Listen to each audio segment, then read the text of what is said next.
नमस्कार दोस्तों, कैसे हो आप सब। आज हम जानेंगे FDC limited share price target 2024, 2025 और 2030 के बारे में। आखिर इन सालों में इस शेयर की वैल्यू कहाँ तक जा सकती है। तो जैसा ही हम जानते हैं, अगर हमें किसी भी कंपनी की शेयर की टारगेट वैल्यू को निकालना है तो उसके लिए सबसे पहले कंपनी कुछ जरूरी चीज़ों को देखना होगा। चलिए फटाफट से देख लेते हैं। तो देखिए, कंपनी की प्रोफाइल यहाँ पे आपको सबसे पहले देखने मिल जाएगी। कंपनी की जनरल चीज़ें होती है वो सब यहाँ पे दी हुई है। जैसे कंपनी का जो सेक्टर है वो फार्मास्यूटिकल सेक्टर में कंपनी काम कर रही है। कंपनी की मार्केट कैप वैल्यू 7,830 करोड़ की रही हुई है। ठीक है, कंपनी की हेड ऑफिस मुंबई में स्थित है। और अब अगर कंपनी के रेवेन्यू सोर्स की बात करें तो कंपनी के पास 6 ग्लोबली अप्रूव्ड मैन्युफैक्चरिंग फैसिलिटी रही हुई है। कंपनी के द्वारा मुख्य रूप से हेल्थ केयर के सेक्टर में काम किया जा रहा है। कंपनी की काफ़ी सारी बड़ी संस्थाओं के द्वारा अप्रूव किया गया है, जैसे वह यूएस एफडीए हो गया, यूएस एमएचआरए हो गया, डब्ल्यूएचओ हो गया। ठीक है, इन सब संस्थाओं के द्वारा जो है कंपनी को अप्रूव किया गया है, जो कि ये निवेशकों के लिए एक अच्छा संकेत है। और यही कारण है कि कंपनी ने खुद को भारत में नहीं बल्कि विदेश की मार्केट में काफ़ी अच्छा एक्सपेंड कर लिया है। तो ये तो थी कंपनी के बारे में जानकारी। अब हम कंपनी की कुछ फाइनेंशियल रिपोर्ट और अन्य फंडामेंटल रिपोर्ट्स को फटाफट से देख लेते हैं। तो देखिए, सबसे पहले दिया हुआ पिछले 5 सालों में शेयर की कीमत में वो बड़े बदलाव। तो अगर शेयर की कीमत में होने वाले हलचल को देखें तो भाई इसमें 20 मई 2019 में देखें तो कंपनी के शेयर की वैल्यू 198 रुपये के आसपास ट्रेड किया करती थी 5 साल पहले। और अगर 2024 में देखें तो कंपनी के शेयर की वैल्यू 480 रुपये के आसपास ट्रेड कर रही है और मैक्सिमम गई है 489 तक। तो देखिए, इसमें ज़्यादा अच्छी बढ़ोतरी तो देखने नहीं मिली। 198 से वैल्यू हुई है 489 तक का सफ़र तय किया है, यानी कंपनी लगभग 160% का रिटर्न दिया है निवेशकों को, जो कि एक ज़्यादा अच्छा रिटर्न नहीं है पर एक अच्छा रिटर्न जरूर से कहा जा सकता है। तो यहाँ पर हमने एक वाइट बोर्ड को रखा है जहाँ पे हम प्लस पॉइंट और माइनस पॉइंट को ऐड करते रहेंगे। तो जैसा कि हमने देखा भाई, कंपनी ने लगभग अच्छा रिटर्न अपने निवेशकों को दिया है पिछले 5 सालों में, तो इसको हमने एक प्लस पॉइंट दे दिया है। उसके बाद है कंपनी के पिछले 5 सालों की फाइनेंशियल रिपोर्ट। तो हमें ये देखना होगा भाई कंपनी रेवेन्यू और प्रॉफिट किस तरह से बना रही है और कितना बन रहा है। तो अगर 2019 में देखें तो कंपनी के द्वारा 1134 करोड़ का रेवेन्यू बनाया जाता था, नेट इनकम 169 करोड़ की बनती थी।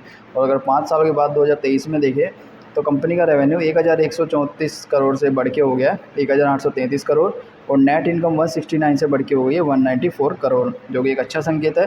इससे कहा जा सकता है कि कंपनी ज़्यादा तेज़ी से तो नहीं पर लगभग धीरे धीरे फाइनेंशियल रूप से स्ट्रॉन्ग होती हुई देखी जा सकती है। तो ये भी निवेशकों के लिए एक प्लस पॉइंट है। अभी उसके बाद हम देखेंगे पिछले कुछ सालों में कंपनी की संपत्ति में हुए फेरफार। कंपनी की संपत्ति यानी जो कंपनी के एसेट्स होते हैं जिसकी मदद से कंपनी रेवेन्यू को बनाती है। फॉर एग्जांपल, अगर किसी कंपनी के पास 3 स्टोर है और अगर कंपनी उसको 3 से 5 स्टोर कर देती है तो भाई सीधी सी बात है, कंपनी का जो रेवेन्यू सोर्स है वो बढ़ेगा, इससे कंपनी का रेवेन्यू भी बढ़ सकेगा। तो इसी तरह से कंपनी के एसेट्स को देखना भी ज़रूरी है। तो देखिए, 2019 में देखें तो कंपनी के पास 1639 करोड़ की संपत्ति थी, और अगर 2023 में देखें तो कंपनी की संपत्ति 2342 करोड़ की हो चुकी है, जो कि काफ़ी अच्छी बढ़ोतरी है। तो ये भी निवेशकों के लिए एक अच्छा संकेत है। तो इसको भी है, यहाँ पर हमने इस प्लस पॉइंट देखेंगे कंपनी के द्वारा दिया गया कंपनी अपने निवेशकों को डिविडेंड का भी लाभ दे पा रही है नहीं। तो अगर हम डिविडेंड को देखें तो 2020 में कंपनी डिविडेंड दिया, 17 में दिया, 16 में, 15 में, 14 में। ठीक है, मतलब कंपनी 2020 तक तो लगातार, और उसके बाद से कोई भी प्रकार का डिविडेंड नहीं दिया। इसे कहा जा सकता है भाई कंपनी अब ज़्यादा प्रॉफिटेबल नहीं रही हुई है, क्योंकि कंपनी के द्वारा तभी डिविडेंड दिया जाता है जब अच्छा प्रॉफिट बना पा रही हो। और देखिए, अगर डिविडेंड की वैल्यू को देखें तो कंपनी काफ़ी अच्छी वैल्यू का डिविडेंड दे रही थी 2017 तक, पर फिर 2020 में कंपनी ने ऑलरेडी काफ़ी ज़्यादा डिविडेंड की वैल्यू को घटा दिया, 0.80 पैसा कर दिया। ठीक है, इससे ये संकेत करता है कि भाई कंपनी ज़्यादा अच्छी प्रॉफिटेबल नहीं हो पा रही है।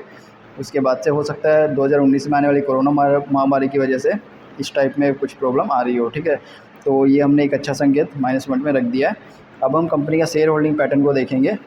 तो शेयर होल्डिंग पैटर्न को देखें तो भाई कंपनी में प्रमोटर होल्डिंग यानी कंपनी के द्वारा की गई होल्डिंग 69% है। होल्डिंग में से किसी भी प्रकार से बैंक में गिरवी नहीं रखेगा, ये शेयर पूरी तरह से कंपनी के पास रहेगा, जो कि एक अच्छा संकेत है। म्यूचुअल फंड के द्वारा कंपनी का की होल्डिंग की गई है, ये भी एक अच्छा संकेत है।